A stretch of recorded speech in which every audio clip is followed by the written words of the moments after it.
Okay, can you all see my screen? Yep. Yes, thank you. All right. So folks, a few kind of preamble things up front. Molly, thank you very much for this opportunity, and thank you for this wonderful initiative that you're the brains behind this initiative. I think it's the kickoff we had with Meera Nair was simply amazing. I thoroughly enjoyed that. One other thing I want to say is, obviously a bunch of you are very, close personal friends of mine as well. So thank you very much for sort of heeding my call to join this program.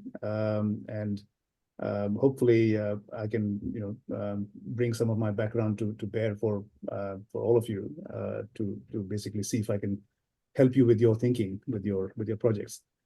So as Molly mentioned, I've had 24 years as an entrepreneur. I've had 4 ventures that have scaled quite significantly. I've had 4 exits. I'm running on my next 2 right now, so 5th and 6th. So quite a bit of experience as an entrepreneur, and in terms of raising funds, scaling businesses, and so on. So what I wanted to do though was to start from where you are.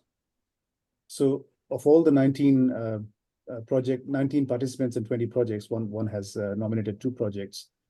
60% are filmmaking projects. I thought it was very interesting to see where you were all at. 10% of music and dance, 15% theater, 15% visual arts. So a lot of aspiring filmmakers here. The second thing is that it's instructive for me to see that more than half of you have come in primarily looking for funding. I've got good news and bad news in that respect. You're no different to any other startup. I've been there myself, looking for funding, right?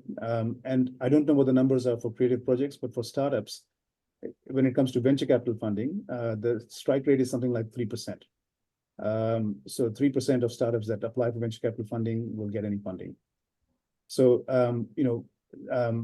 and venture capital funds will tell you that they receive they sort of in any year will go through 500-600 prospective ideas, and they might invest in 3 or 4 of them. So that's a pretty big strike rate, pretty low strike rate, pretty big miss rate. And I suspect it's the same with creative projects, although I know there are government grants and Screen Australia and so on have programs. But I imagine it's the same idea that quite a few people apply and few get it. So for me, the reason why I wanted to do this was to say to you, well, let's look at what goes into that 3%. I've been in that 3% myself. So what does it take to be in that 3%? And there are in fact projects which seem to have no dearth of funding, and that's the irony here. That as much as we all struggle at that early stage to raise investments, there are some types of projects that just have no limit. And I've been on that journey myself. My last venture, we raised $80 million in sort of 3 or 4 different tranches, and it was just it was a good idea. It was clearly delivering. It was global and so on. So we'll come to some of those aspects here. And by the way, they don't just have to be pure profit ventures. I mean, I came across in Singapore recently a outfit called Nudge, the Nudge Institute, which is dedicated to eliminating extreme poverty in India. And they've attracted immense amount of funding because they're absolutely delivering the promise. I think if you could please mute yourself, that would be good. I can hear some feedback coming through. Thank you. So what are those magic ingredients? 3 things I would say. First is that it's a relatable premise. I pitch the idea to you. I have 1 or 2 sentences, and you get it. Like, I get that. It's a relatable idea. There's clarity in thinking about what that idea is. The second is that it is scalable. Very, very important. And the third is that you've mitigated the risks. I know very obvious things, but let's look at actually what all that means. So I wanted to actually illustrate a real example of a startup venture in which I have recently invested along with a few other TiE Melbourne charter members. A business called OneDirects, which is based in India. It's based out of Mumbai. And it was recently actually also awarded there's a best startup in the Rising Star category at the Indian government's flagship annual event for Indian startups last month. So after, about 6 months after we invested, it had that accolade. But have a look at what was the actual investment case. So OneDirect's is raising $1.5 million US for pre-money valuation of $19 million. The investment opportunity has potential return on investment of 18x in 4 to 5 years. Now you think about, where you're parking money generally, even with managed funds and whatnot. Nobody's giving you, 5x even in 4 or 5 years. I think there was a time in Melbourne property where we sort of saw 2 or 3x in maybe 7 years or 10 years. That was a good one. But yeah, this is 18x in 4 to 5 years, with sufficiently lowered risk due to accelerating market traction for an offering with unique competitive advantages being driven by an experienced team, ticking a lot of good boxes. 3,000 doctors in India are already using OneDirect. They're already making revenue out of that. It's a unique offering. They reckon they have a 2-year head start on anybody else that might want to start looking at this. They have 3 further revenue streams yet to come online, which gets them into $150 million annual revenue rate in 4 to 5 years, which therefore justifies that sort of return. And they have a huge total addressable market in India. So, I'm sure you're also scratching your heads about what does all this have to do with creative projects, and I'll come to that in a second. But I just wanted to give you an example of what is investable. What is really investable? What is something that, when this was presented to us last year, there were, I think, more than half the charter members in the audience actually said, look, yeah, I want to consider this. I really want to look into this. It's a good investment case. So if you can present something equivalent, then you've got a pretty good chance with our investor group.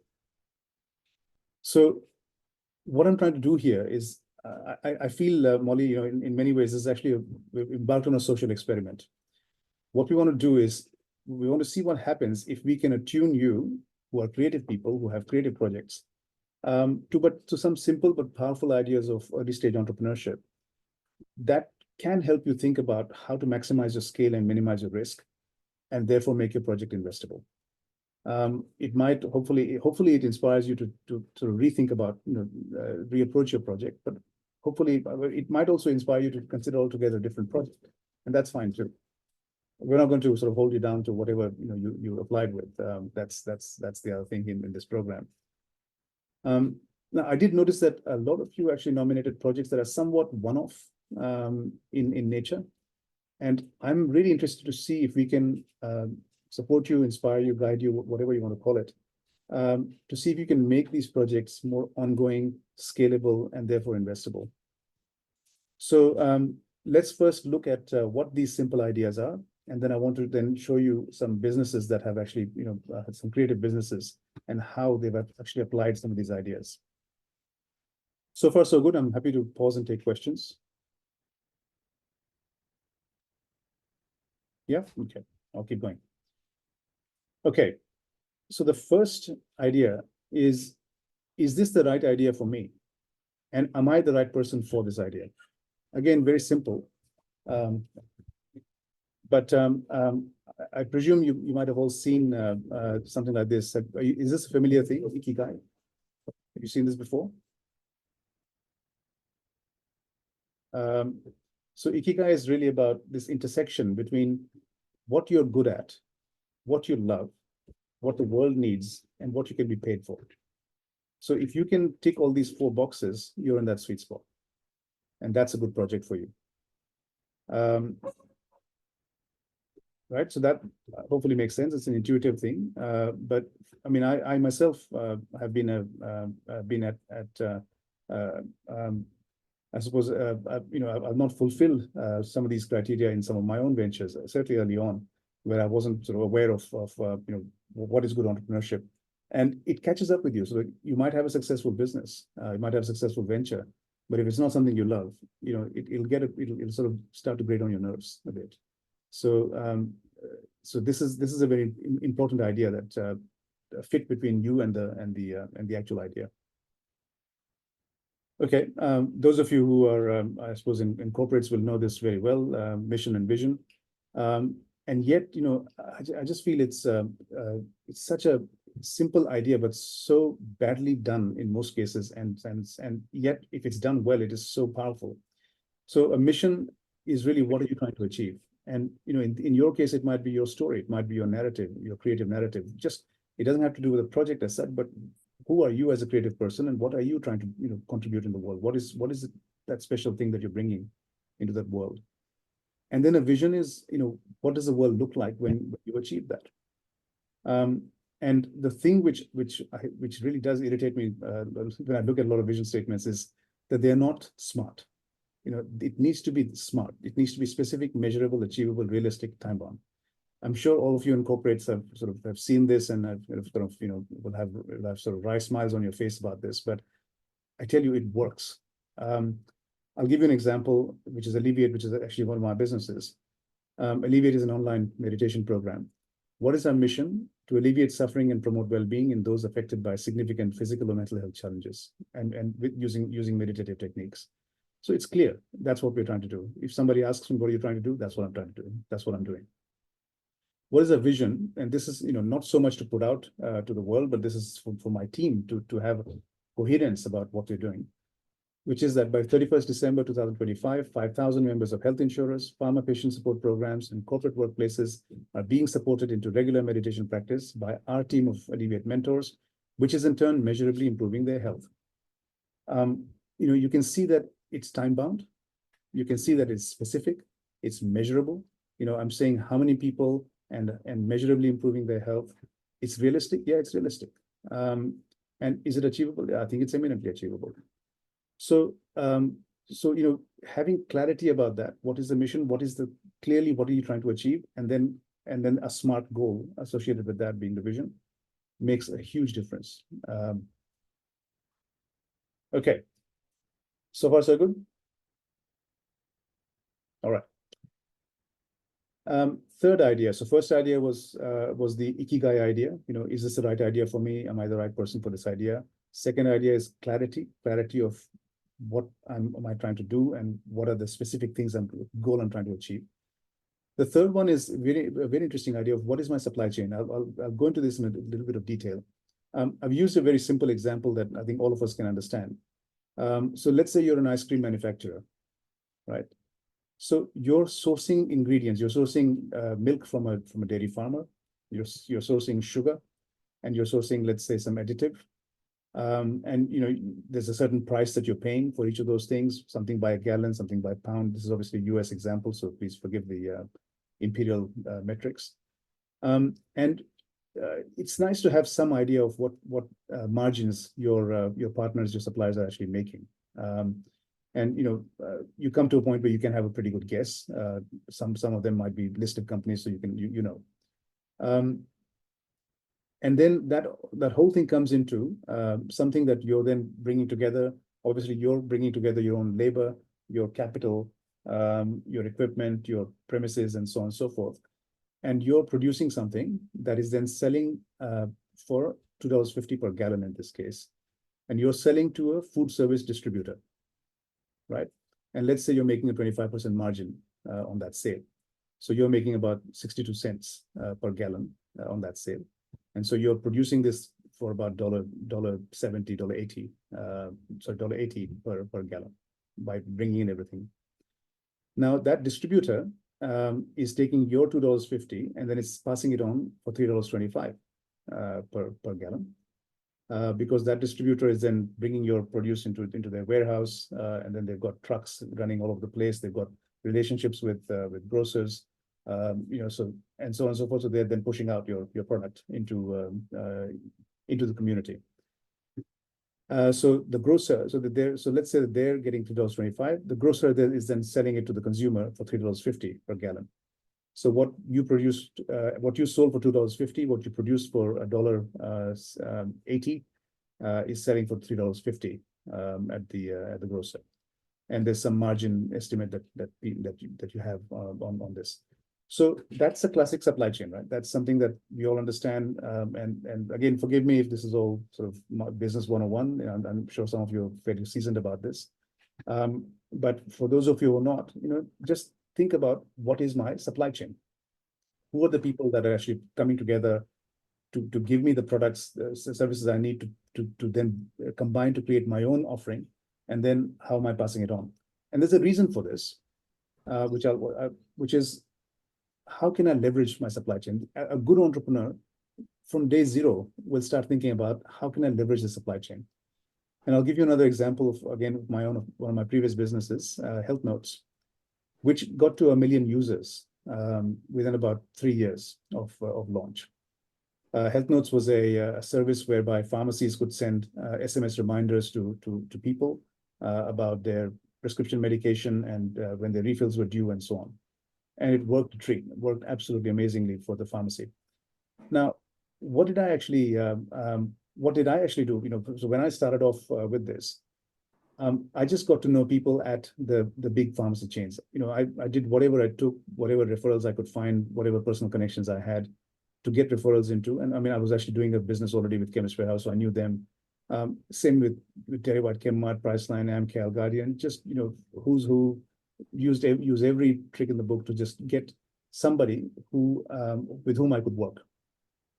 And essentially that's what ended up being the case with for me with this business, where I had about a dozen key individual personal relationships with people in these chains. And what they then did was they went and engaged with the pharmacy store owners, with the members. And so, Chemist Warehouse had 400 pharmacies, TiE, Chemmart had 400 at a time, and so on and so forth. And the way I was able to pitch it was to say, look, this is the reason why your members will benefit. So you will benefit as a chain. Call right now, and वैसे कोई है नहीं मेरे. I'll talk to you. Eddie की बात कर रहे हो क्या? Nitish, I think we've got something. I'll talk to you. Yeah. So, thank you. So, so those dozen relationships actually got me presence into thousands of pharmacies. Essentially, those thousands of pharmacies had tens of thousands of staff. Let's say 10,000 staff, and those 10,000 staff then proposition my service to their clients, to the million customers. So can you see that I basically use my supply chain to amplify my reach? Can you see how that worked here? So just a dozen relationships here ended up in 1 million customers here. So that's a good sort of entrepreneurial idea of scale. How do I scale with the limited resources I have into something much bigger? Is that clear? Or is that yeah? Okay, thank you. All right, let's come to your world. So most of you have cited the film industry as your interest.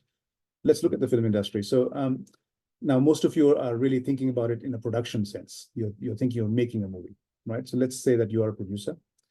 Now, in making that movie, you'll have a whole bunch of things that you have to bring together. You'll have to bring together actors, equipment, lighting, camera, obviously, props, costumes. You'll have to hire sets. You'll have to hire venues. You'll have to, those are your upstream suppliers, obviously, in the supply chain. Then moving downstream, you've got you may even hire premises for filming in a studio. That studio might also have some post-production support, so dubbing, editing, and so on and so forth. Now that's that. So by the time you come here, you actually have a film. You have something that actually looks and feels like a film. Now, where to from there? So you have a whole bunch of distributors whose job is to take that film and make it available to the end viewer across all the different channels that end viewer might access. Cinema halls obviously is the most classic example. So you might have a distributor, let's say for Australia, who can actually access I think there are about 1,000 screens across Australia.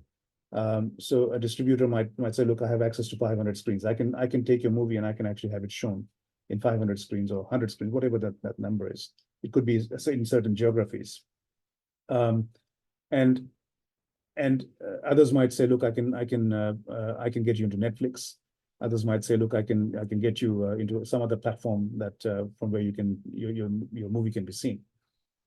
Now, again, looking at real life examples here, real life. So if you look at the where that industry sits today, production, post-production, distribution, no matter where it started, this is consolidated. This is all three of them have actually become a one monolith sort of sector.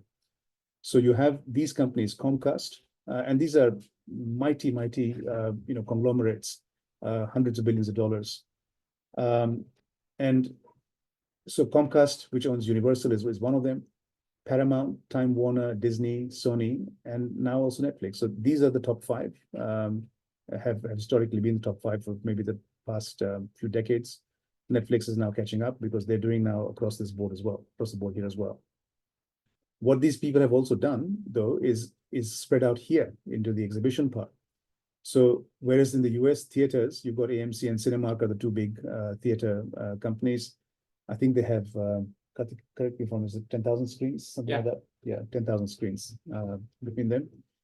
But look at TV. So Comcast, Paramount, Time Warner, Disney, Sony, same people actually now have TV channels as well. They've actually gone and bought out TV channels. So that's another form of exhibition/distribution. Cable, Comcast and Paramount again, so cable TV. And then you've got now OTT, where Netflix started the category, Prime has muscled in, but these others have come back in, Disney Plus, Peacock is, I think, Paramount, and then Apple TV as well. In Australia, you've got theaters, Hoyt's Village Roadshows. I think there's a third one as well, which is a smaller one. And then the independents. With TV, you've got 9 and then 10. 10 got bought out by Paramount. So they're extending their reach here as well. 7, ABC, SBS, Foxtel, Optus, and cable. And with OTT, you've, like with Foxtel, you've got Foxtel and Telstra joint venture in terms of Stan.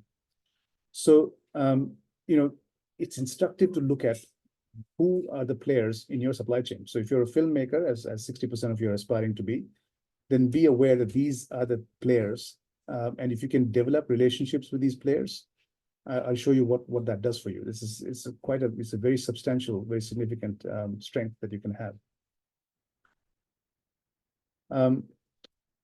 So let's actually look at this idea of how do I work my supply chain. So let's say you are the distributor. You are the producer of this movie, and you manage to get a distributor interested who can have your movie shown in 100 screens for a 2-week run. Okay, feasible. There are 1,000 screens in Australia. You're working with someone that can get you to 100 screens. It might just be in Melbourne, or it might be Melbourne and Sydney. And they're saying, okay, we'll give you a 2-week run. Now, what does that actually mean?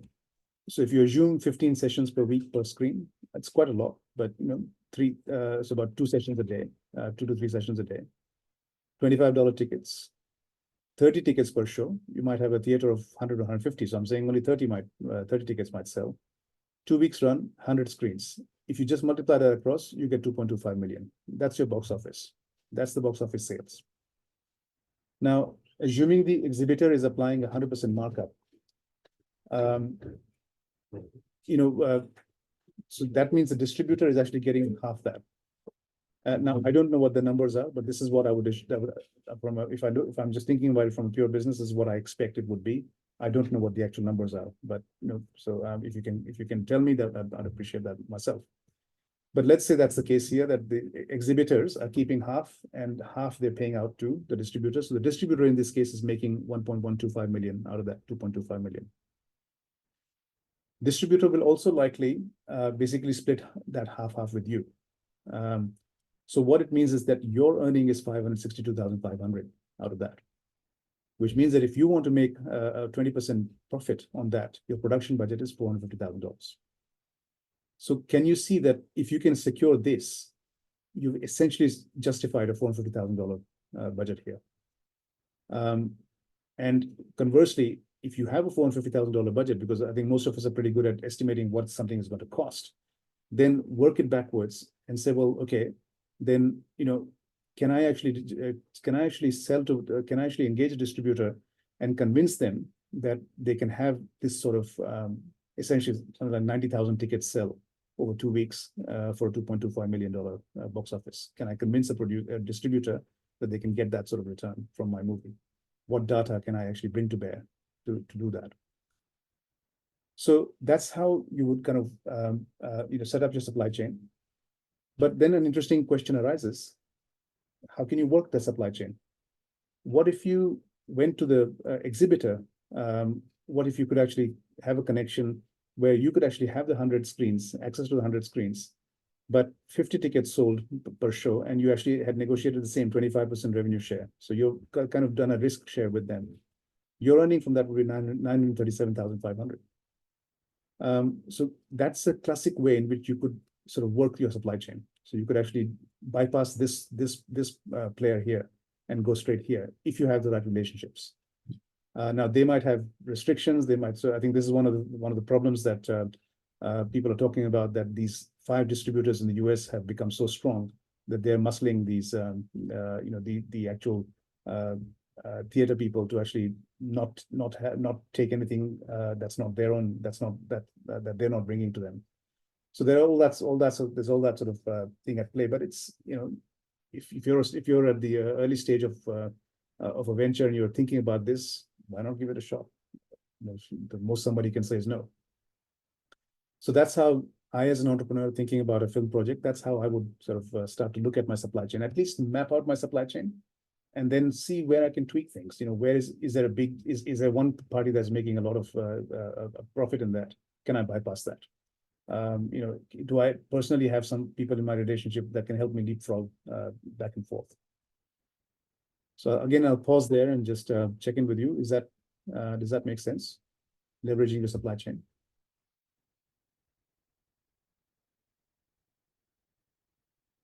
Okay, keep going. So I've given you some ideas of basically how do you maximize your reach by essentially tweaking your supply chain. I've given you an example of what I did myself with Health Notes in terms of how I tweak that supply chain. Now, the other side of the ledger is, what are the risks and how can you mitigate those risks? To be honest, the biggest risk is you. So if I'm looking at a project as an investor, at your project as an investor, and you're coming to me saying, look, I'm just one person who's going to drive this project, and I have nobody else in my team, that really sends alarm bells for me as an investor. In fact, I've burned my money investing in one project. It was not a creative project, but it was a business where it was actually reliant on one person, the entrepreneur, and she burnt out, and that was the end of that. And you can see some of the statistics. 2 founders increase the odds of startup success with 30% more investment, 3 times the customer growth rate, and a higher likelihood the startup will actually not scale too fast and therefore burn out. So that's a really interesting thing to contemplate. That especially when you're pitching, when you're presenting to investors, can you actually show a team as opposed to just yourself? And this is one of my hopes, one of my aspirations from this program is that maybe as you share your projects with each other, that maybe amongst the 19 participants in this program, you actually find co-founders. You actually find people with whom you can partner for your particular project. The other thing is, how can I validate the idea? This is those of you who are in IT know this very well. This real shift towards agile methodology. This idea that I do the barest minimum expenditure I can to put something out that somebody can use, and as they use it, then I test it. Because again, those of you in IT would know well, and this has been my experience with 24 years of IT-based entrepreneurship, that every release we put out of our software always has the 80-20 rule. So 80% of the effort has gone into something that actually had 20% of the value, and 20% of the effort went into something that actually brought 80% of the value. So wouldn't it be nice to actually know what that 80% of value was going to be from the first point? So that's the idea, and this was, I think, very well articulated by Narayan Murthy. So much like we had this masterclass with Meera Nair last week, we had a similar one with Narayan Murthy, the billionaire co-founder of Infosys, a couple of years ago. And this is the quote that he shared with us as his approach in Infosys: "In God we trust. All others had better have data." So any project that you're bringing to an Infosys board, you better have data, otherwise you're not getting anywhere. So I would say the same to you. How can you validate your particular idea? If you're coming to an investor to say, here's my idea, what data can you bring to bear?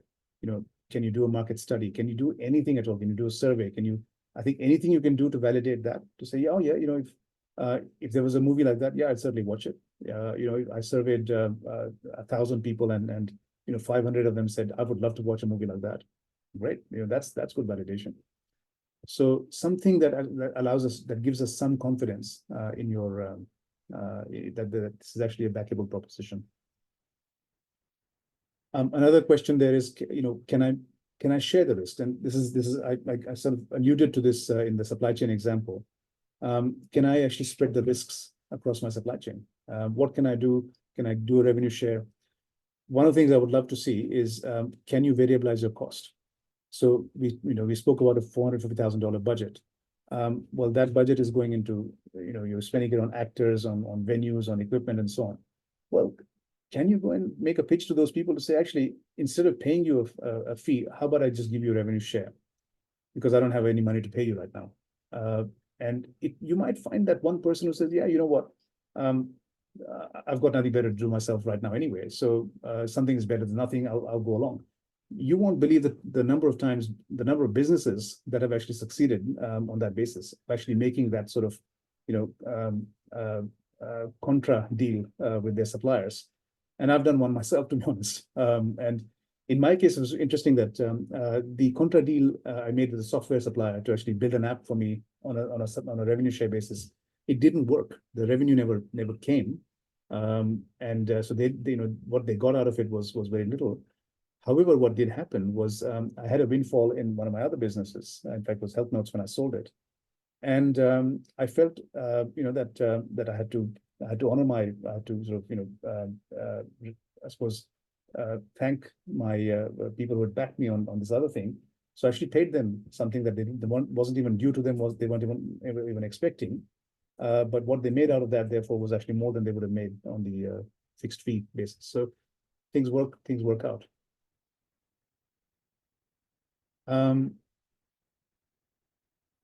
Okay, a very simple idea, which is,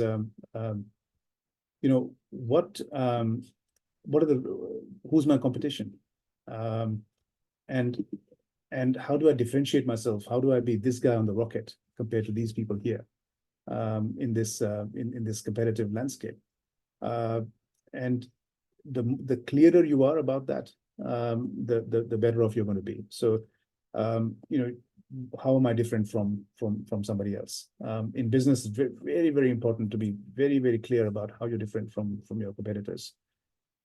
And again, I want to cite Chemist Warehouse as a brilliant example. And I know the founders of Chemist Warehouse. They've been my business partners in a previous venture. And I've seen them grow from nothing to what they are now. It's about a $6-7 billion turnover business. And what they've been very focused on is lowest prices, just like Bunnings, they're lowest prices. Everything about them is lowest prices, and volume and lowest prices. That's their game. And you can see that it just works brilliantly for them. Okay, so those are some of the ideas that that we think about as entrepreneurs when we approach a project. And what I want to introduce to you now is this idea of a lean canvas. I don't want so much for you to present this in your final pitches, but I just want you to kind of definitely sit down and do this for your project, where you are able to present your business plan in one page. That's what this lean canvas is about, is business plan in one page. What is the problem you're setting off to solve? What is the solution that you've got? What is the unique value proposition? What is the unfair advantage that you're bringing to bear? Which is the customer segment you're servicing? What channels are you using for this? What is the high-level concept? What are the key metrics you're going after? What is your cost structure? And what are your revenue streams? You have access to all this, so you don't have to memorize anything, but I just want to show you how this works. Let's look at Netflix. Great creative business. What was the problem Netflix was trying to solve? inability to watch movies or TV shows that I want when and where I want. What's the solution they came up with? Build a huge online library of shows and give recommendations to users based on their preferences and profile and what's trending. What's the unique value proposition? Watch what you like, when and where you like. What's the unfair advantage? First of all, a huge volume of shows. Second, best-in-class recommendations algorithm. Third, now the largest OTT audience. So now that sort of scale gets them even more scale, 231 million subscribers. Who are the customer segments? Movie lovers around the world. What are the channels? So simple, just one website, one simple website. That's the channel. And you can see how simple it is when you log into the Netflix website. What are their cost structures? They have to pay license fees to the content, to the people who produce the content.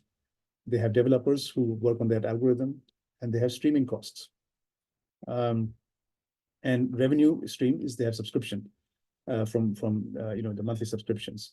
So really nice, simple way of articulating the lean canvas. Molly, I've got 36 minutes showing on my timer, so I've got 4 more minutes as my, and I'll finish in 4 minutes if that's okay. Okay, Redbubble, which is another one, which is actually a company set up by a friend of mine, Martin Hosking. It's a listed company now on the ASX. The problem, difficult for visual art artists to monetize their creations. I think a lot of, Anita, you might relate to this. Solution is aggregate art online, bring clients to website, and get partners to deliver products. So solution is basically that they've got something like 60 products that I can go and buy, on which we can have your art, Anita. So that's what they've set up. So you as an artist upload your art. I go in and say, oh yeah, I love that art, and I'd like a T-shirt with that art, please, or I'd like a coffee cup with that art, please, or like I said, 60 different products. Great creative business and great business for creative people. Unique value proposition. I love how simple this is. Artists get paid and you get something sweet. What a simple articulation of a value proposition. Again, channel is a website. The customer segment is digital art lovers around the world. And again, you can work through what the cost structure of that is and revenue streams are. So you can see how if you can just think of a business in that one page, that actually works quite well. And lastly, Molly, I've still got 2 minutes on my timer, so I'm sure with the feedback that we are getting online, you'd be allowed another couple of minutes. All right, thank you. I haven't seen that feedback. Thank you. Okay, so Molly actually asked me to talk about this particular initiative, which I know a few of you are associated with. Thank you very much, Vipin, Anita. I can't see anybody else on the screen right now, but if there are any other MHCMS patrons, thank you very much.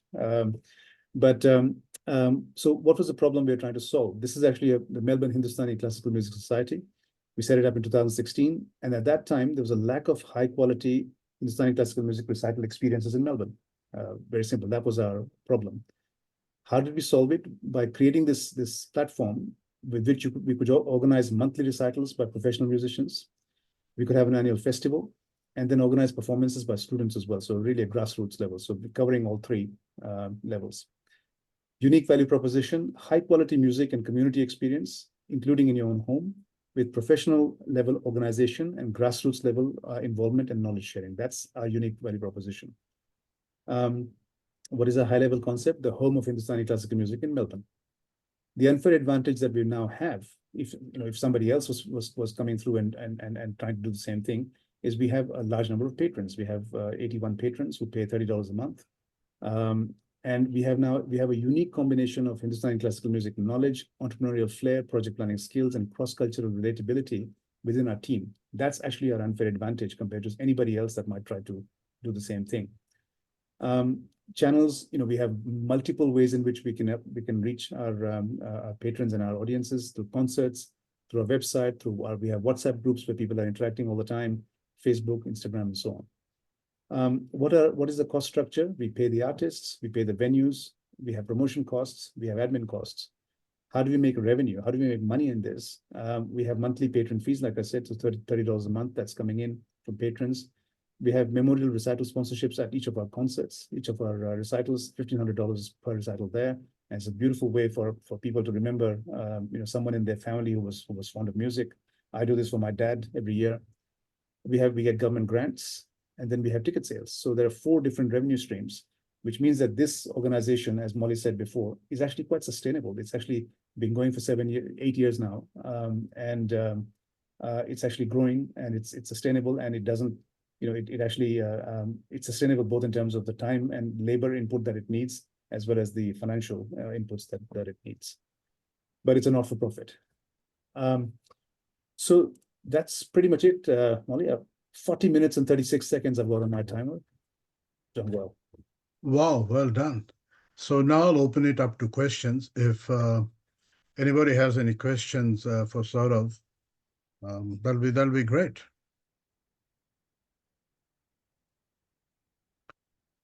While other people are pondering, can I ask a question to Saurabh? I mean, sort of the examples, I mean, I'm particularly focused on the business canvas and plan on a page, a very good way of communicating it, because if you can't do it, it's very difficult to communicate. You took examples of, one was a distribution business, then there was a marketplace, and then there was almost an event-based business where you're running an event every year, right? Yeah. But a lot of the people that I hear are thinking of more, for the want of a better term, is a producer, if you like. As you said, they're talking about one unique project or maybe a couple of projects strung together. Yeah. So what are the key criteria, in your opinion, in terms of a producer kind of business, in the content producer kind of business? So Molly, again, I mean, if you're asking me from an investability perspective, I ask the same questions back. How is this scalable, and how are you mitigating my risks? So for the risk that is involved in something like this, I need to see that I can make 10 to 15 times return on my investment. So can you show me that if I give you $100,000, can you show me that I can make $1 million out of this? And can you show it to me with data? Can you actually convince me with data, not just hope and assumption, that I can make that return? Now, it may be that for creative projects, you have something else in play, which is, I might love I actually resonate so much with the content of what you're producing, what you want to do, that I might say, okay, this is not an investment for a financial return, but this is an investment I'm doing for a social cause or for my own. That's a different category. That's a different style of investment. And you may well get that. I'm not saying that you won't. But my hope from this program is to actually attune people to that entrepreneurial way of thinking and maximize scale, mitigate risk. And yeah, can you then show me a 10x return, potential on this? So therefore I would say, instead of one film project, can you actually think larger to say, I want to be a studio, I want to be a producer, so you're investing in a production house that is going to produce films of a certain type, and therefore, and give me some data that will sell, and better yet, show me that you've got some relationships with distributors, something with the exhibitors to say, yeah, if you produce films like that, I will exhibit it, I will distribute it, or I will, I'll show them on my screen. Then it starts to really add up. Oh, that's a really good one. So may I request, before we move on to the marketing one, can somebody wants to be brave enough and just describe his projects and ask Saurabh the question about how that project can benefit from what Saurabh has been discussing? So, for example, my so-called art business, like I'm a full-time employee. I'm working for someone like all 5 days, sometimes 6 days. And now that we have got into this TiE program, and we're talking about collecting data and getting support, like collaborating with a team and all, how is that possible in the coming week or so when you have to poach for your investment and all? How is that possible? Like, okay. Yeah, sure. Device. Yeah, sure. It may not be possible, and the other thing which I missed talking about was now there aren't just investable scale businesses. There are also lifestyle businesses. Lifestyle businesses are businesses that you do that kind of give you some outlet, some fulfillment, something you can deploy your limited time on, and that's fine. That's a good business. but please be clear that's not an investable business. Right. So an investor can't get a 10x return on that by supporting you in a lifestyle business. So if you have clarity about that, to say, I'm setting up a lifestyle business, this is something I'm doing because it's a creative outlet and so on and so forth. That's great. And so in this presentation on the 14th, please just talk about that. In fact, I'm hoping that not all of you come and talk about investments. Yes. And I'm hoping that someone just says, look, thank you, from this program, what I've understood is how to actually set this up so that it's a proper business. And that's fine. And I can fund it myself and, I can keep it going. Yeah, thanks. Yeah, I just joined in just to learn about it, how you guys are doing, but not yet for investment. Thank you. Thanks for making it clear. Yeah, pleasure.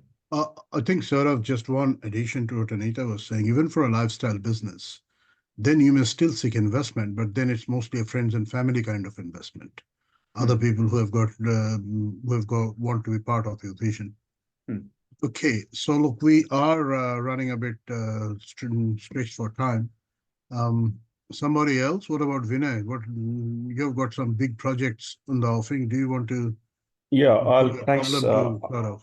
Yeah, I'll quickly share what I've got, and the one that I'm planning to present in March. So I've got a team together now, which is looking at producing a musical, and eventually that musical will also be done in film.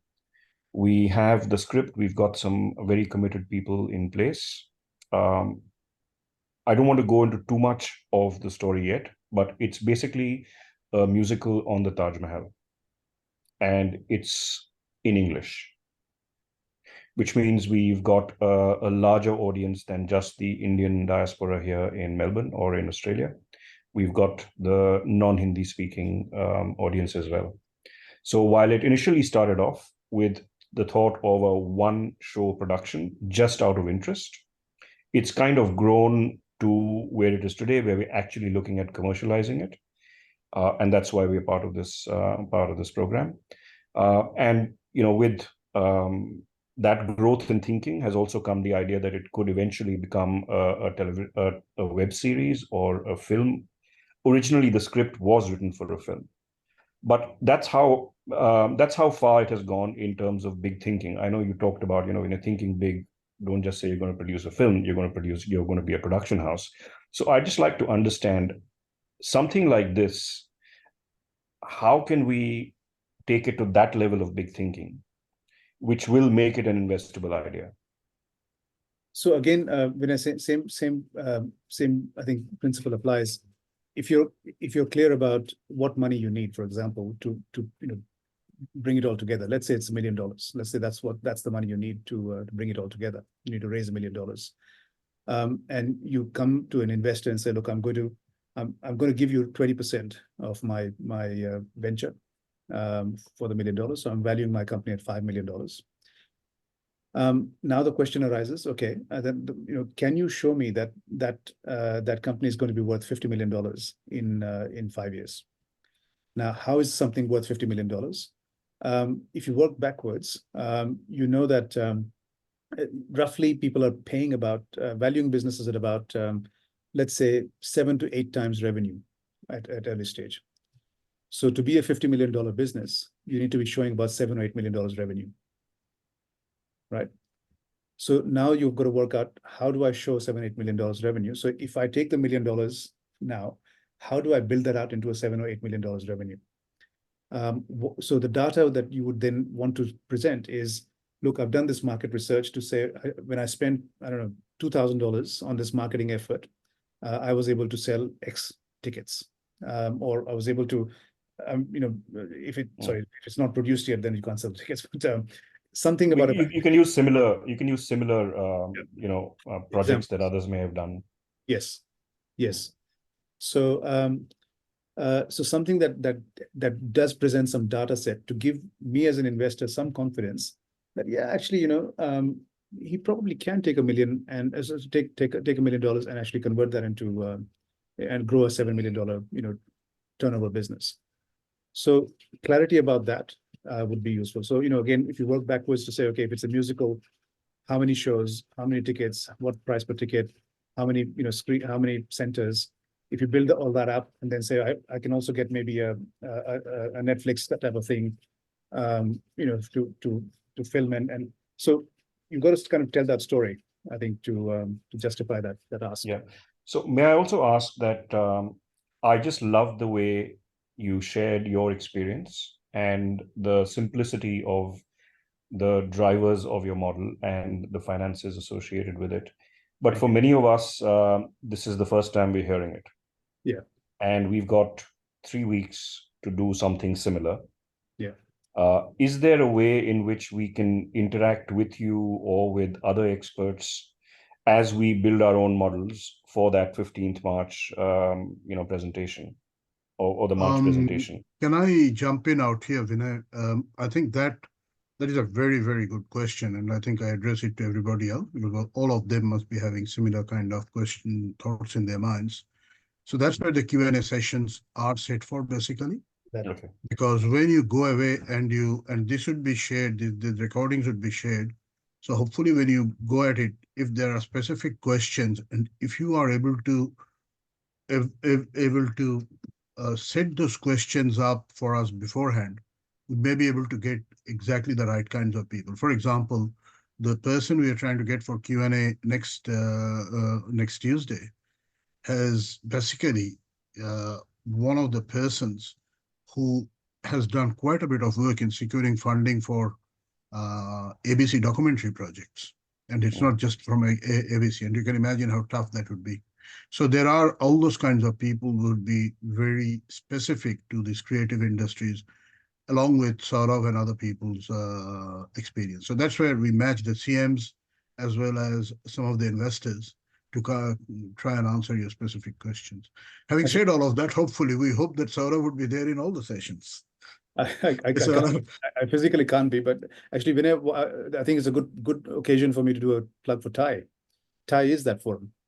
So a membership of TiE does entitle you to that sort of access, and it's well worth considering for that very reason. And perhaps you can explain what you mean by that and what the charter members do very briefly, Saurabh. Yeah, sure. So the idea of TiE is that it's people like myself who are experienced entrepreneurs. There are quite a few of us now, 25 in TiE Melbourne, and we are here to give back. That's actually why we're here. We're here to help people set up, get going, and increasingly now with investment. So last year we started TiE Angels, where we actually made 3 investments into three startups, and one of them I showed you, OneDirects. So what we do is, we have regular forums. We have forums where online forums as well as in-person meetings. People meet, because the other thing is, nobody's going to give a substantial amount of money unless they have some confidence, connection, some relationship. So it's actually good to build that up over a few months as well. To say, oh yeah, I know that guy, and I can kind of. So I think that's an interesting one. That's a useful thing to consider. So there's an associate membership which is for early stage entrepreneurs, and that's $225 for the year. And we are really hoping that by running this program totally free of cost, we're all giving our time, that ultimately a few of you think, yeah, that's actually worth becoming a TiE member and then joining into the ongoing flow of TiE events. Thanks, Saurabh. Thanks, Vinay, and thanks everybody else who asked questions. We're running a bit behind time. So let me introduce Kartik. So Kartik has 17 years of global marketing and communication experience, including the media sector, television, mobile advertising, film marketing, and broadcast television. He is also a journalist with CNBC India, has been a journalist and produced their flagship shows, has marketed and distributed several Bollywood films in North America with Netflix, Amazon, and Best Buy. So I think it'd be a very interesting follow-up now with Kartik. Kartik, over to you, man.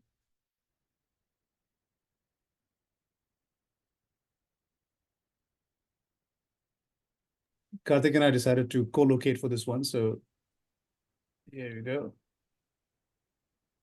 I can't see. I can't see. Share screen that. Share. Yes, here we go. Slideshow. Okay. Can everyone see my screen? Yep. All right, thanks for that introduction, Molly, and good evening to everyone. Saurabh is great at raising the bar, so yeah, I mean, no pressure, but yeah, it's always a hard act to follow when he does this, but let's get on with it then, since we're short on time. But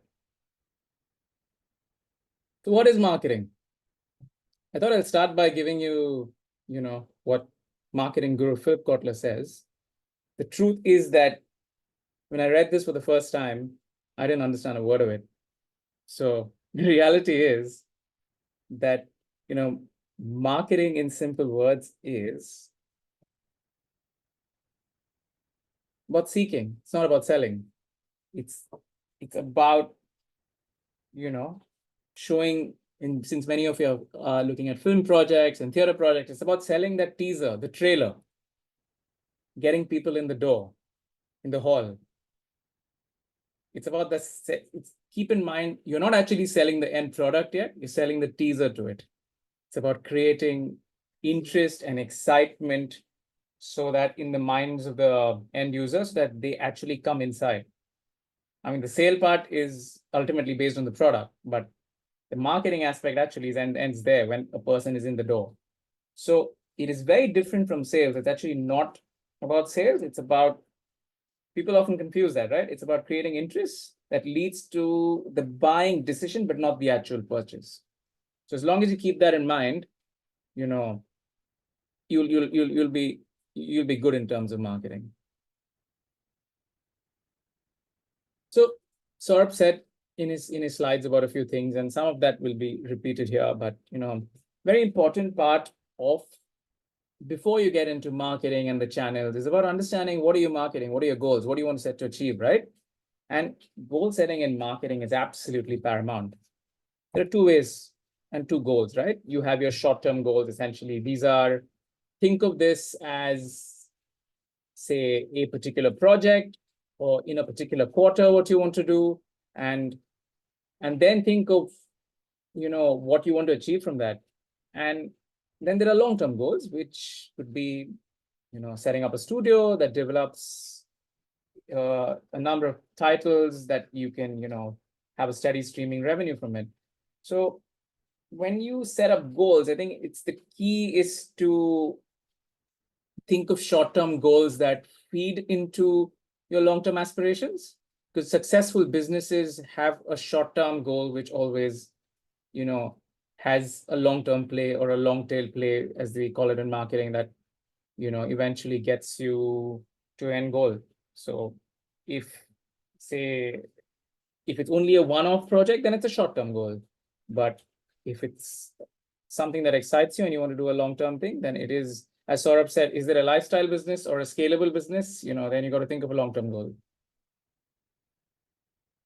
Most important part of marketing: who are you selling to, who are you selling, who's the audience? And this I cannot stress about how crucial it is, because if you, at the end of the day, if you know who you're selling to, it becomes easier, isn't it? Otherwise, you are trying to hit a ball out of the park, but you don't know where the park is. So it's important. Who do you want to reach? What is your target demographic? And think of this in terms of, creating a buyer persona. And what does that mean, right? A buyer persona is similar to creating a backstory for a character, so that you get a rough blueprint of what that character stands for, right? So let's take a rank example. Say in Zindagi Na Milegi Dobara, a Bollywood film, you had Hrithik Roshan's character, who was, say,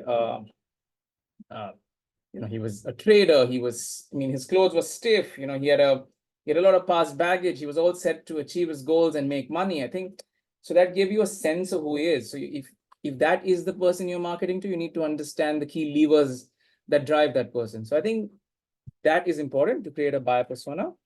And from that perspective, I've put in a rough template here. Now, this is just an example. Of course, it will be different for each person, but it's important to know who you're, and I encourage each of you who are trying to set up your business and scale it up, is have this in place, because it will help you understand who you're selling to. And it could be, doesn't have to have everything, but I think it's important to know their pain points, what you're addressing, what motivates these people, and just get a sense of their personality, because that will give you a better footing in terms of how you market it. And this will also, this will also give you your ideal customer profile, right? So we often say in marketing, in the B2B world, we call this the FIRE model, right? We call it fit, intent, recency, and engagement. So I think when you think of fit, you want to think about, okay, is this, say, if the sweet spot is, say, 30 to 50 in terms of age, okay, that's a fit. Intent, have they been, has this age group been specifically consuming the kind of content I'm trying to put out there? Recency, what have they, engaged in recently in terms of events or on social media? And, engagement is also is linked, right? So they all link to each other, but I think that FIRE aspect of it is as important, because it links back to your work you do on your persona, because once you get this right, you'll be able to really narrow down who your audience is. Saurabh mentioned, and I brought this slide again, your business model canvas and a plan on a page, but in this, I'm just going to specify and, shortlist one aspect, which is very key and core to marketing: your unique value proposition. In marketing, we call this your unique selling proposition, or USP. This is the core of what sets you apart, right? This needs to be clear, concise, compelling. It needs to highlight, say, the benefits and features of what your offering stands out for. And, it also needs to appeal to your audience's emotions and curiosity, right? They need to be your guiding principles for your brand. And think through this. It takes time. It can evolve at times, but what is a good start could be you as individuals, what you stand out for, right? It's almost like how you're selling yourself in a CV, right? At times when you got a job. So tell me about yourself. Why should I hire you? It's almost that aspect of your brand, right? And here are some examples. We did a play recently that Molly was a director of, and what does that stand for? It's a fast comedy play. It's a situational comedy. It's lighthearted. It's what are the inherent attributes of that? So that will drive the audience, right? Oh, this is what it stands for. Quentin Tarantino. Here's another example. What does he stand for? It's, his movies are very interesting, and these are some of the aspects that stand out about his films. Netflix. So just an example of what USP could be, but you need to think of this from your brand perspective. So it's if it's a comedy or a musical, or it's what's the reference point, right? So that people, because at the end of the day, people need to understand what your value proposition is, right? For them to be interested. So this is key. Now, of course, your guys, many of them in the corporate world would have heard of this term. Strengths, weakness, opportunities, and threats. Now, this has been done to death, but does that mean you don't need to do it? You still need to do it. Saurabh spoke a lot about, knowing your competitor and knowing yourself. I think this is the truth, right? This is how businesses run. And it's like saying that knowing your enemy and yourself, right? And while your competitors aren't your enemies per se, but I mean, you can learn a lot from them.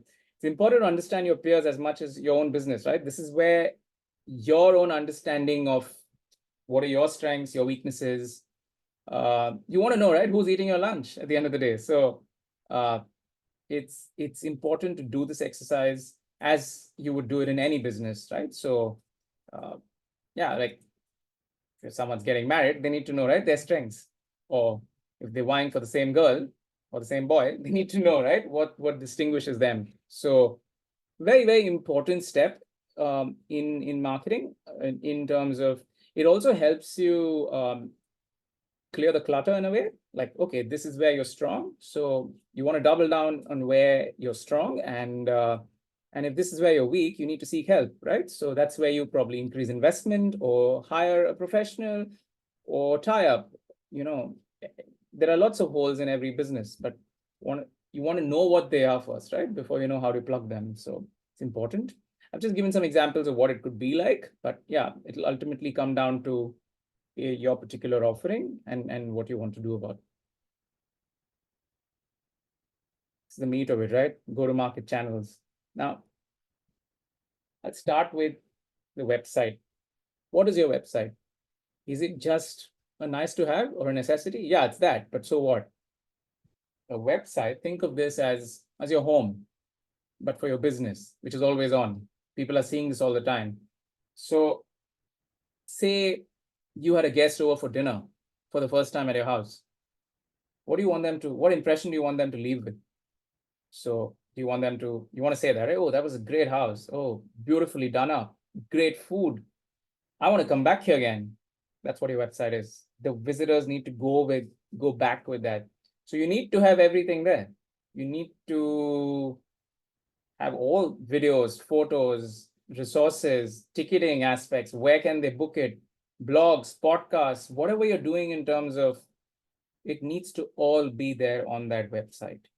So spend a lot of time on getting your home right, because the first step to your dream is getting your home right in terms of where they can come and connect with you. Or you may have a great idea, but if the people don't know where to come and check it out, then that idea just remains unfulfilled. So it's a very, very important step of it in your business. Just put an example of a website I saw, which looks great in terms of UI. This is the Sydney Opera House, simple background video, clear call to action, slick menu design, keep it easy, simple, less is more, as I always say, as they always say in marketing as well. You don't want too much, but you want just enough. So long enough to cover the subject, short enough to keep it interesting. If your website is your home, SEO, which is search engine optimization, think of this as people who are coming to your home, but they need to find the directions to your place, right? So they need to know where to search for your home. How do they get to their home? So you need to be found. How does someone come to your place?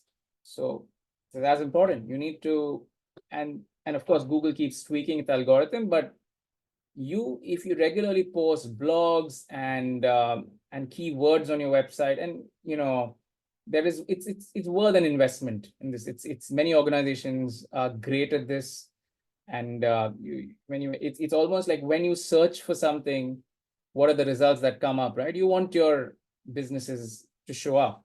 So say someone's looking at, hey, what are the new big shows coming up from an Indian cultural perspective, what's out there? You want to show up in the top 3 or 4 listings, so you got to do this. You want to add the keywords, the key phrases, keep your contact information, and just make sure you get found. Otherwise, people can't find your website. So, and how will they connect with you? So it's important to do this. The elephant in the room. Everyone in marketing talks about social media. We all are interact on social media. I try to think of what it is, but it's literally like a dinner party, isn't it? People are always talking about you and your services, but are they really talking about it in the right way? So there's a lot of Chinese whisper here. There's a lot of word of mouth, right? Rules the air.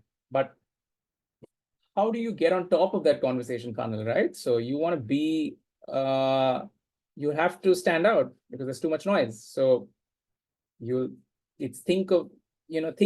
when you think of social media, there are many channels, but think of, I would say, these 3 buzzwords.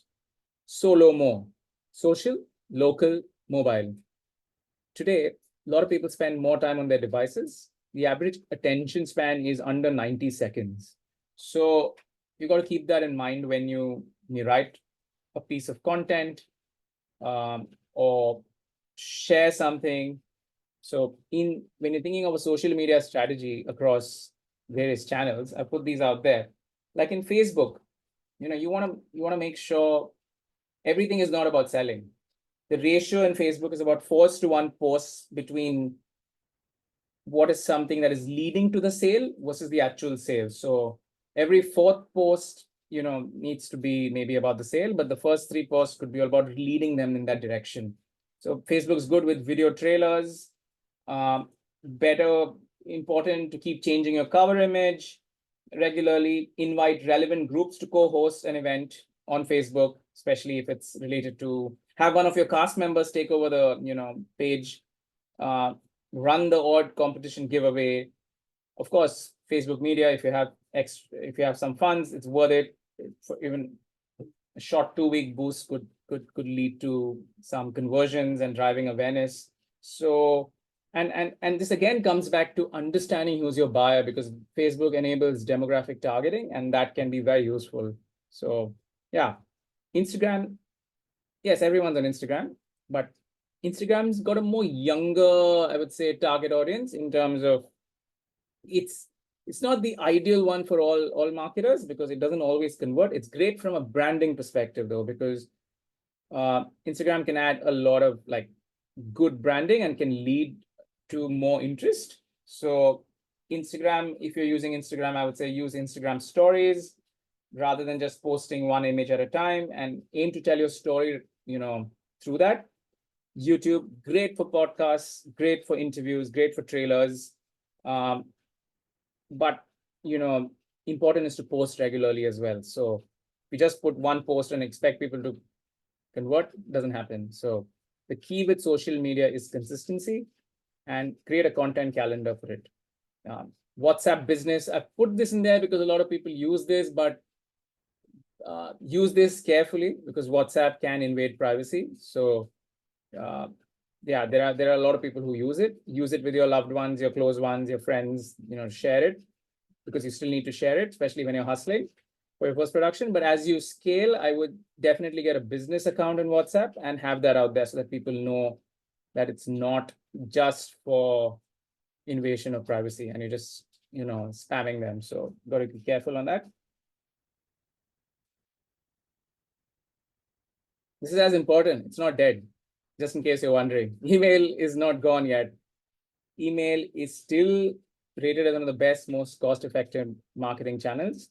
So keep your lists who you want to email, right? You want to offer insights, but because every channel is cramming for attention, with email, your subject line becomes key. Do an A/B test. Try to test out different subject lines and titles, and what is exciting. I remember back in the day, while it was not email, but when I was working at CNBC, we were producing every time we would come to an ad break, we had to write, say, what was coming up next. I remember I was put on the spot. Like we had Nicole Kidman, there was an interview of hers coming up, and I did not know what to write. I literally had 3 seconds of words. So we wrote, "No kidding, Nicole, next." It's as simple as that. I think just having that subject line, that title, exciting. And why would you want to open it, right? Why do you want to open an email today? Because something has to attract you, right? So I think keep that in mind. Click-through rates are important, and keep quality templates. There are lots of email templates out there, but think what's good for you. And remember always that less is more when it comes to email. Direct mail. You're wondering, does this even work? It works. Trust me, and I've tried this.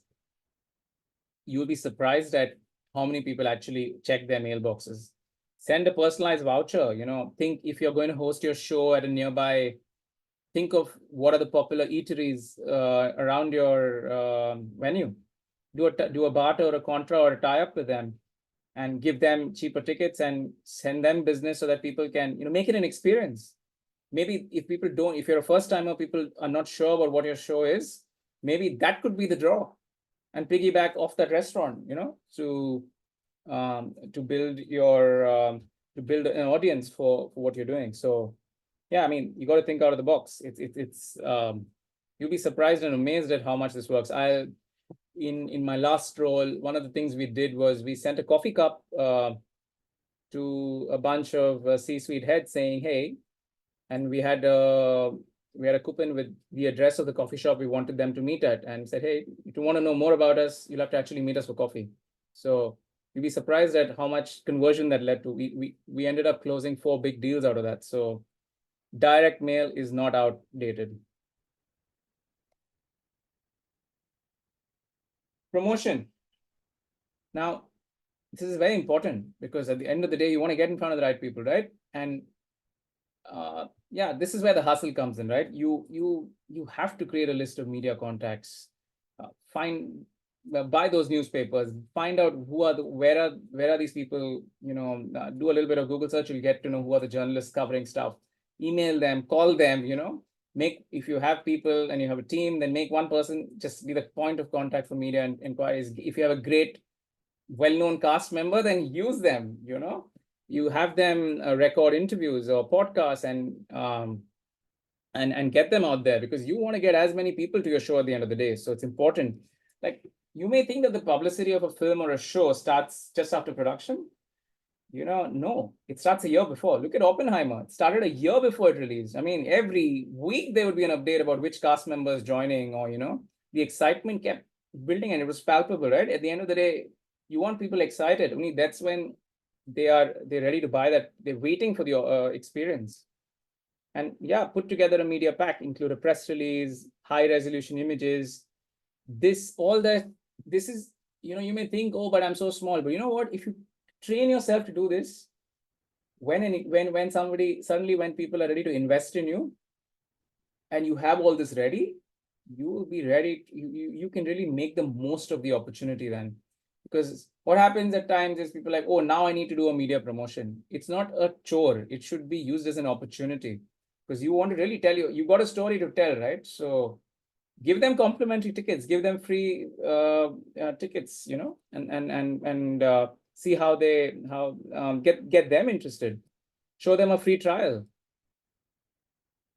This actually is key when it comes to marketing, because most of the time people think of this as a spending function, right? And think outside the box. Host events. Who knows? It might, one of your actors could be also a singer, or, use or tie up with a live music provider, give them early bird tickets, do bundling of tickets, and ultimately it's about getting more and more people out there. And I'll give you an example about what we were planning to do in 2009 in the US. Slumdog Millionaire released, and we were launching a company called platform47.com, which eventually became savan.com, for those who know of Savan. But the original idea of the marketing plan was we'd met with A.R. Rahman, and the plan was, A.R. Rahman was doing an American tour of his, and he would, at the end of the show, say, my next album is going to be on Platform 47. That was the only marketing we did. We had no other budget for marketing. And yeah, the idea was to get as much of viral interest ASAP. But before we did that, we wanted to make sure our website, our SEO, everything was ready. The press kit was ready, so that whenever people came to us, and then the frenzy started, we were ready with everything. So that was key. Memes, another big one. If anyone has good skills with memes, they're huge on social media. So another one to get people interested. This is a case study, which very satisfying one. Sita Sings the Blues, for not aware, is an animated film with, as you say, it's a double meaning entendre show on the Ramayana. With no offense to anyone, it was meant to be an animated film, a light-hearted film. So it was one of the first projects I marketed in North America back in the day. We put it out for free on YouTube, and then that was a huge change in terms of how we were looking at marketing back in the day. The film got about 10,000 views in a month, and Netflix reached out for an order. Those days, Netflix was not a streaming provider; it was a DVD provider. Trust me. It was back in the day. You went to your mailbox, collected your DVDs and your Blu-rays. 8 months later, popular demand, the film went on direct to home, and a year later, we actually had a theatrical release. The film today on YouTube has over 1.1 million hits. This is an example of the reverse marketing of a film. Back in the day, it was completely the opposite. Film went to theatrical first, then went to DTH, then went to DVD, and then after that, maybe an online platform. But this is about thinking outside the box. And, the more you do that, more you'll be surprised at what it can lead to. So don't think your ideas, and no idea is a bad idea. Try. I mean, the original and more gossip around this. The original idea I had for the movie was to get it banned because it was about Sita, and you get the film banned, you get more in India, and then you get more film festivals picking it up in America. More journalists are interested, so automatically. But we didn't take. My boss didn't take the bait then, but it was thinking outside the box is key when it comes to marketing. Another example of thinking outside the box. Your audience could be somewhere you aren't looking. And I don't know if you've heard of this gentleman here, Rahul Subramanian. He's one of India's leading stand-up comedians. He's got a Netflix and an Amazon special. Rahul is one of the most biggest influencers on LinkedIn. Rahul has actually used LinkedIn brilliantly to market himself. He posts a joke every day, and they're funny. They're related to the corporate world. And he calls himself a demotivational speaker. He's a great example of who's leveraged LinkedIn well. During the pandemic, Rahul was extremely busy because he was doing one online show after another for a corporate, and he was making the money there, seriously. So that's an example of a guy who's used, don't assume your audience is just only in one place. Your audience could be somewhere you don't know. So at the end of the day, people in LinkedIn also have a life, right? They don't, not just doing corporate stuff. So another example of thinking outside the box. I've put this in because just to give some structure in terms of how you, whether it's short-term or a long-term plan. This is an example of a template which you can use in terms of thinking of, because ultimately you are managing a project, structure is key, whether it's, and of course you can customize it and see what you want to put in, but it's good to have this project-driven mindset where you give yourself a target, right? Otherwise, often in creative projects, we get lost too much, on the creator and forget about the other things around it. So this is as important. And this will all tie up to what Saurabh spoke about, how you have a robust plan, right, of scaling. The better you nail this, the better you can scale. And put another slide in terms of, I know a lot of people might be wondering, you have a marketing budget and how do you spend it, right? This is, again, this is a good example. I mean, if you could spend all of this like this, it'd be amazing. That means you have a good budget, but you don't have to do all of this. But even if you do a couple of this, just have the golden rule of budgeting is not putting everything in one basket. So you do try to diversify and look at what works for you in terms of the scale and outlay of what you have. So, yeah. It doesn't end just because the show's over, right? It's never over. Because you've created a piece of content. And this is where people like me who love data to use informed decisions, and this is your content asset. Now you've created a piece of content, right?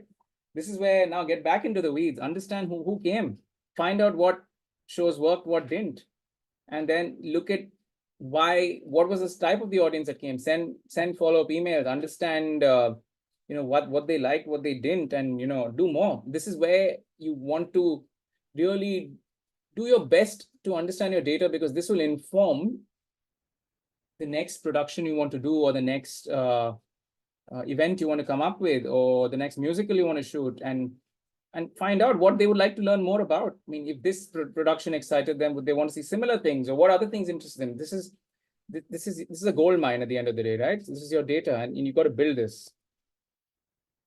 Also, this could also be an opportunity to market this. For example, if you have content, record it, use it as an on-demand opportunity. Today, corporate HR employee engagement teams are always on the lookout for different kinds of modules to engage the employees.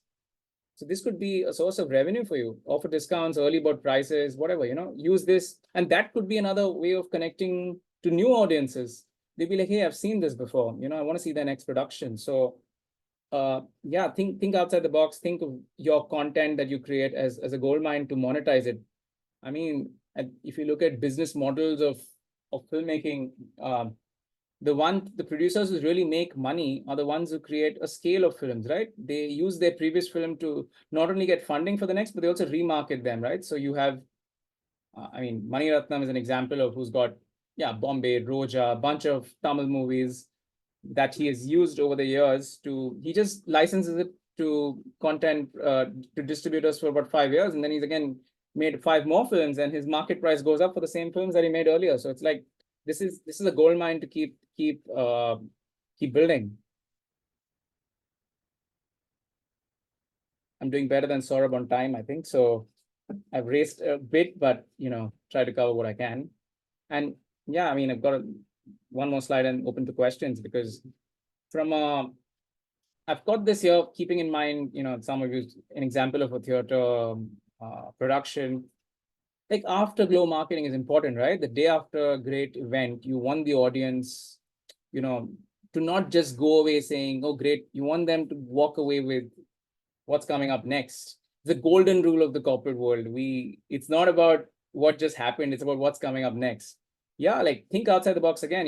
Look at people who are, Saurabh spoke about doing a contra. Yes, it always works. You'd be surprised. Do a barter with similar organizations who have complementary offerings and tie up with them. Hit them absolutely when they're hot, right? This is like the key to conversion. Like, if people have made a relevant ticket purchase, redirect them straight away to the next show, right? You want to, and if you have, say, a hot subject, example related to a particular, in this case, say LGBTQ or some audience related to that, then use that as a hook to tie up with a local newspaper or a similar provider who deals with that and get them going, So use their resources or their audience to get your word out there. So yeah, I mean, write a letter to the editor, Paul, on why, because trust me, editors are looking for stories. Not all their reporters are doing a great job. So yeah, you'll be amazed at what a phone call can do. And work as a collective. Always get in contact with whoever, anywhere, any venue, whoever possible, because you want to use these opportunities to remarket, get out there. Finally, you ready to tell your story? Marketing can help you sell that story. So not bad, Molly, 32 minutes. I've cut down significantly, but opening it to Q&A. Thanks, Kartik. I think the moral of the story is I took too long in introducing all the bits and pieces at the beginning. Anyway, look, I think thanks for that, Kartik. So do we have any hard questions for Kartik? This is Sanjeev.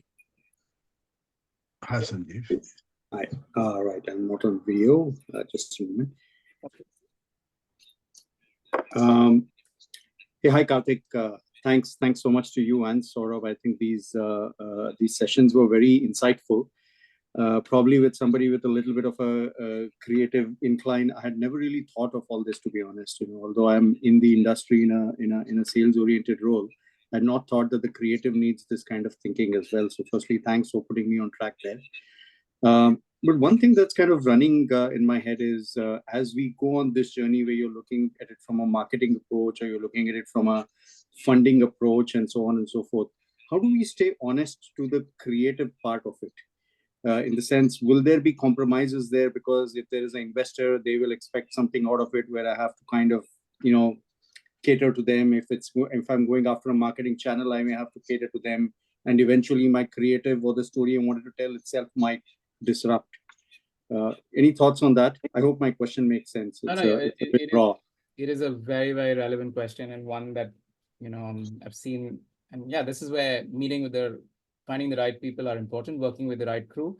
I don't think you should ever compromise on the creative element, because that is the epicenter of what is driving the story, right? So what is driving the narrative? It's the creative aspect. So you don't want to lose or dilute the importance of that. So I don't know if that answers your question, but that is key. I think the rest can work around it. That's the truth. You want to work with the right people who believe in your idea at the end of the day. So if I think from a marketing standpoint, marketing is usually a step after that. You've already got the creative in place. Yes, PR is there once you have a slew of films, and you may have a plan in place, but to be honest, if you don't even have a trailer, you're not ready to market, right? So from a marketing standpoint, you still want, because you still need to know what to say, right? So you have something to share. So from a funding perspective, probably Saurabh and Molly are better, placed in that regard to answer. But what I have seen in the past is anyone who, yeah, I mean, a good story is a good story. I remember we had the rights to Malgudi Days. It still was a good story. It evoked an emotional connect with the people from the diaspora back in the day. So do not ever lose there. But I think this is where you'll figure that out, right? When you meet people from different aspects who value a good story, they might give you inputs, but ultimately it's your decision, right? It's your business. So don't forget that. Thanks for that, Kartik, and thanks, Sanjeev. Anybody else who would like to have another question? Okay, I've got one other question that I think will renovate with everybody. But firstly, let me introduce Rushi, who I'm filling in for today. Hi, Rushi. Do you want to? Good evening. No, to the team? Please continue. Please continue. Thanks. So, Kartik, some of the ideas that you have introduced are, as people are saying, amazing. Thanks for that. But what are the one or two things one should do in marketing if one has a very limited marketing budget? That's often the challenge for some of the people in this call. Yes, I think it's very important to. At the end of the day, you may be only able to do one or two things, and that is the reality we all are faced with, right? So, yeah, I would say the website is important because that is your home, getting people there. And if you had a choice between doing, if you had a good cast member, it depends on the elements you've kind of ticked off. So if you had, say, a very, very, say, a well-known cast member, then in that, so sorry, my video was off. Apologies. If you had a well-known cast member as part of your team, then I would use a little bit of PR or YouTube to get them more. But if it was a complete rank new project, then I would use some good old search marketing and hustle, right? Call up people, call up friends, family, everyone, right? Get out there, call up. You cannot underestimate the importance of your own network, right? And then spread the word. That's how you do it, right? How would you start if you wanted to get the word out there about something small? How would you do it, right? You would as human beings, we are wired to sharing, right? So what people don't know, they don't know. So you have to, and people will share because they want to talk, right? They want to have conversations. So leverage that power and let them share for you. So the one or two things I would say, again, to answer your question specifically, would be the website and use a little bit of paid media would help get you going. Thanks, Kartik. I think I'm almost met my KRA for finishing on time. So a couple of quick reminders. This Tuesday is a Q&A session with an industry person with a lot of experience in all aspects of this. She's a fairly well-known producer and director. And both people who are doing some large projects and smaller projects. It's very important that I think she's in a very good position to answer it because she does a whole lot of work with community organizations and organizations on behalf of the less fortunate and takes them out to the media as well as some really quality movies, etc. So please send your questions to Nitish beforehand. So that's for next Tuesday, 7:30 to 8:30, Nitish? Yes, I'll be sending out a calendar invite also to the whole team. So you can mark your calendars. So that's come. Thanks. So that's come. And if there are any other questions out of today, please send it to Nitish as well. We'll see how when we can get to it. Next Thursday's masterclass topics are production, how to plan, set up and run and execute a project, creative project, as well as the legal aspects of creative projects, which probably something that we miss out a lot in. And then if you're going to scale, it's best to put those things in place from the very beginning. Okay, with that, any other last questions from me or any of the other callers, or we wrap up? Thanks very much. Great. Look, really appreciate your attending the session today. So hopefully we'll have another